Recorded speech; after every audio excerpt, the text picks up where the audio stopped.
এই সূরাটি শোনার সাথে সাথেই চারদিক থেকে খুশির খবর আসতে শুরু করবে। এই সূরাটি মূলত তারাই শুনবেন যারা খুবই অভাবে আছেন, কষ্টে আছেন, কোনোভাবেই যাদের মনের আশা পূরণ হচ্ছে না, যারা গরিবি দূর করতে চান, ঋণ পরিশোধ করতে চান, এবং যারা চাকরি হারিয়ে দিশেহারা হয়ে পড়েছেন, কোনোভাবেই কোনো মাধ্যম খুঁজে পাচ্ছেন না।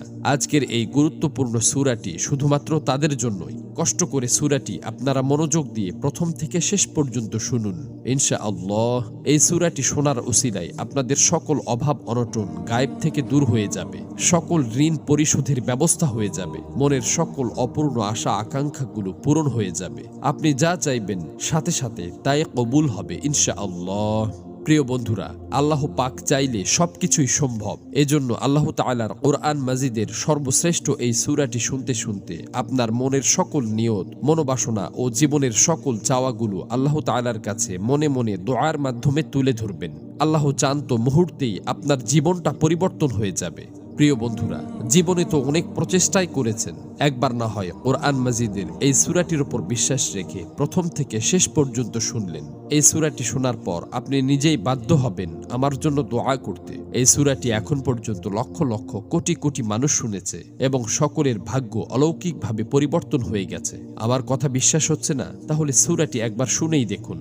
এই সূরাটি মূলত কোরআন মাজিদের অন্যতম গুরুত্বপূর্ণ ও পাওয়ারফুল একটি সূরা। সূরাটি এ পর্যন্ত যতজন শুনেছে ততজনের সকল নিয়ত আল্লাহ তাআলা পূরণ করে দিয়েছেন। মনের ইচ্ছা পূরণের জন্য এই সূরাটি সর্বশ্রেষ্ঠ সূরা। আমি শুধু মুখেই বলছি না, সূরাটি শোনার পর আপনারা নিজেরাই প্রমাণ দেখতে পাবেন। এজন্য কোরআন মাজিদের উপর বিশ্বাস রেখে দ্রুত সূরাটি একবার শুনে নিন। ইনশাআল্লাহ সাথে সাথেই রেজাল্ট পাবেন। মহান আল্লাহর কাছে দোয়া করি, হে আল্লাহ, যারা যে নিয়তে, যে উদ্দেশ্যে এই সূরাটি সম্পূর্ণ শুনেছে এবং শুনবে, আপনি তাদের জীবনের সকল উদ্দেশ্য এবং মনের সকল আশা আকাঙ্ক্ষা গায়েব থেকে পূরণ করে দিন। আমিন। কমেন্ট বক্সে আপনিও আমিন লিখে উন্মুক্ত দোয়ায় শরীক থাকুন, কেননা কে জানে যে কার মুখ থেকে বলা আমিন কখন কবুল হয়ে যায়। তো চলুন সূরাটি শুনে নেওয়া যাক। أعوذ بالله من الشيطان الرجيم. بسم الله الرحمن الرحيم. يا أيها الذين آمنوا أوفوا بالعقود.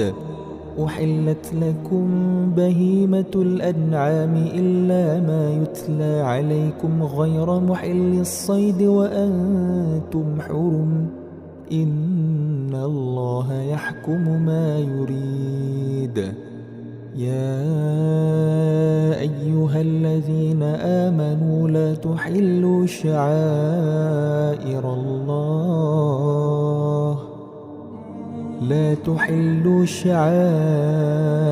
الله ولا الشهر الحرام ولا الهدي ولا القلائد ولا